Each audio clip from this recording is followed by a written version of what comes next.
চলার পথের দুপাশে রঙিন ফুলের সমাবেশ আর তাদের অসাধারণ সুগন্ধ।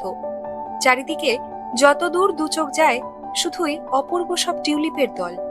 ঠিক যেন স্বপ্নের মতো এক দুনিয়া, তাই না? এমন একটা জায়গায় প্রকৃতির বুকে হারিয়ে যেতে মন তো চায় সকলের, কিন্তু ঘুম ভেঙে গেলে যেমন স্বপ্ন হারিয়ে যায়, তেমনি প্রকৃতির নিয়মে এই অসামান্য সৌন্দর্যও স্থায়ী হয় মাত্র কিছুদিনের জন্যই। তাই সময় থাকতে এই অপূর্ব দৃশ্য চাক্ষুষ করতে আমরা চলে গিয়েছিলাম নেদারল্যান্ডসে ফুলের জন্য বিখ্যাত এক জায়গায়। এমন ফুলের রাজ্যে হারিয়ে যেতে চাইলে আপনারাও চলে আসুন আমাদের সঙ্গে। বৃষ্টি বাদলা আর তীব্র শীতের মরশুম কাটিয়ে এদেশে এখন ধীরে ধীরে বড় হচ্ছে দিনের উজ্জ্বল ভাগ, আর সেই সঙ্গে তাপমাত্রাও আরামদায়ক হয়ে উঠছে। Hi everyone, good morning. আমি মনস্বিতা, আমি সৌভিক। পরিচয়ের চোখের নতুন আরেকটি পর্বে আপনাদের সবাইকে অনেক অনেক স্বাগত জানাই। দেশ থেকে ফেরার পর নেদারল্যান্ডসে আমাদের প্রায় 2 মাস কেটে গেছে। তবে এই 2 মাস আমরা সেরকমভাবে কোথাও বেরোতে পারিনি। তার অন্যতম কারণ হচ্ছে প্রচণ্ড ঠান্ডা ছিল, আর সেই সঙ্গে খুবই ভালো হয়েছে। অনেকদিন পর মানে খুব বৃষ্টি বৃষ্টি ওয়েদার গেল, তারপর আমরা 2 দিন স্নোফলও পেয়েছিলাম হালকা। টেম্পারেচার খুব কম ছিল, তো আমরা বেরোতে পারছিলাম না। সেই সঙ্গে দুজনের কাজের চাপও ছিল ভালোই বেশ, তো আমাদের বেরোনো হচ্ছিল না। ফাইনালি আজকে খুব সুন্দর একটা ওয়েদার পেয়েছি আমরা, আর ঠিক করেছি আমরা যাব লিসেতে। এই লিসে হচ্ছে গ্রামের দিকে একটা জায়গা, আর ইতিমধ্যেই এখানে বসন্তকাল শুরু হয়ে গেছে। আর বসন্তকাল মানে কিন্তু নেদারল্যান্ডসে টিউলিপ, ল্যাভেন্ডার এই সমস্ত ফুলের সমারোহ। কাজেই আমরা আজকে বেরিয়ে যাব লিসেতে, আর সেই সঙ্গে থাকবে আমাদের কয়েকজন বন্ধু। তো চলুন বেরোনো যাক। জান্ডামে আমাদের বাড়ির সামনে থেকে বাসে করে আমরা চলে এলাম জান্ডাম স্টেশনে। এখান থেকে লিসে যাওয়ার জন্য ডিরেক্ট কোনো পাবলিক ট্রান্সপোর্ট নেই, তাই 2-3 বার ব্রেক জার্নি করে আমরা এগিয়ে চললাম সেদিকে। শহর ছাড়িয়ে একটু গ্রামের দিকে যেতেই ট্রেনের জানালা দিয়ে আমাদের চোখ পড়লো একের পর এক ফুলের ক্ষেত।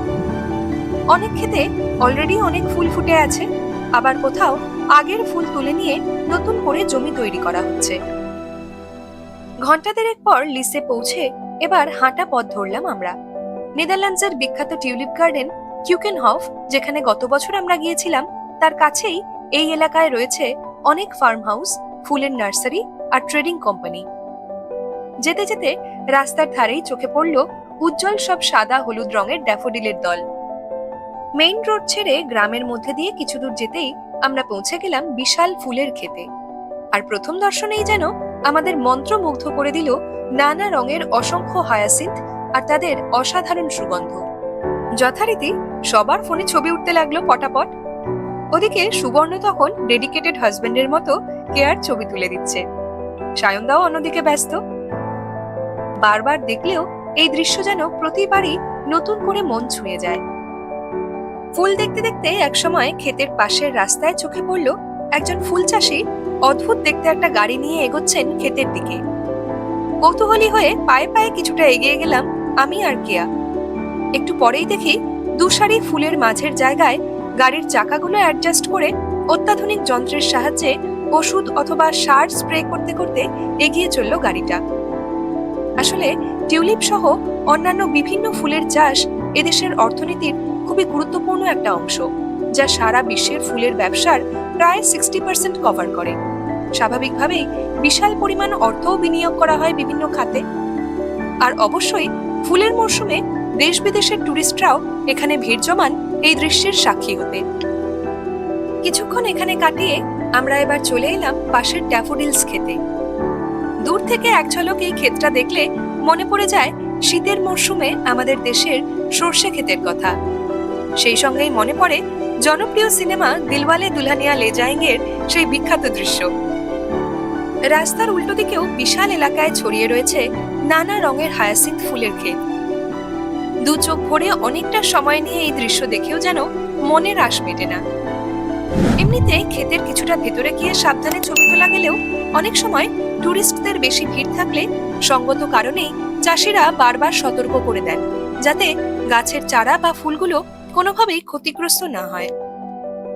এখানে এখন আমরা 5 জন ছাড়া আর কেউ না থাকায় সকলেই সাবধানে কিছুটা ভেতরে গিয়ে মন ভরে অনেক ছবি তুলে নিলাম।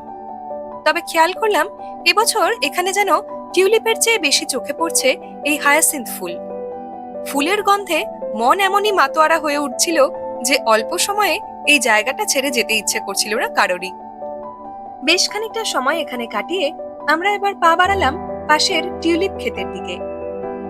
দূর থেকেই নানা রঙের ফিতের মতো দৃশ্য চোখে পড়ছিল এতক্ষণ, আর কাছে আসতেই এই অপূর্ব সৌন্দর্য দেখে মনে পড়ে যাচ্ছিল সিলসিলা সিনেমার সেই গানটা, ইয়ে কাহা আ গয়ে হাম ইউঁ হি সাথ সাথ চলতে। বেশ কিছু ভ্যারাইটি টিউলিপ দেখতে পেলাম এই ক্ষেতটায়, তবে এখানে অধিকাংশ টিউলিপই এখন পুরোপুরি ফুটে গেছে। কিছুদিনের মধ্যেই এই ফুলগুলো নিশ্চয়ই তুলে ফেলা হবে। বেলা পড়ে আসতে আবার আকাশ জুড়ে ছড়িয়ে পড়তে শুরু করলো মেঘের দল, আর সেই সঙ্গে বিশাল ফাঁকা জায়গায় বাড়তে লাগলো হাওয়ার দাপট। ছবি তোলা শেষ করে এবার আমরাও বাড়ি থেকে আনা ফল খেতে বসে পড়লাম মাঠের একপাশে। ক্যানালের জলে হাঁসেদের সাঁতার কেটে চলা দেখতে দেখতে কেটে গেল আরো কিছুটা সময়। সারাদিনের বেড়ানো শেষে আমরাও এবার পা বাড়ালাম বাড়ির পথে। পরিচয়ের চোখে বিভিন্ন ভিডিওগুলি দেখতে আপনাদের কেমন লাগছে আমাদের জানান কমেন্ট করে, আর সেই সঙ্গে অবশ্যই লাইক, ফলো, শেয়ার এবং সাবস্ক্রাইব করুন আমাদের চ্যানেলটি। সবাই খুব ভালো থাকবেন। খুব তাড়াতাড়ি আমরা ফিরে আসবো আমাদের পরবর্তী ভ্রমণ অভিজ্ঞতা নিয়ে। Until then, tata.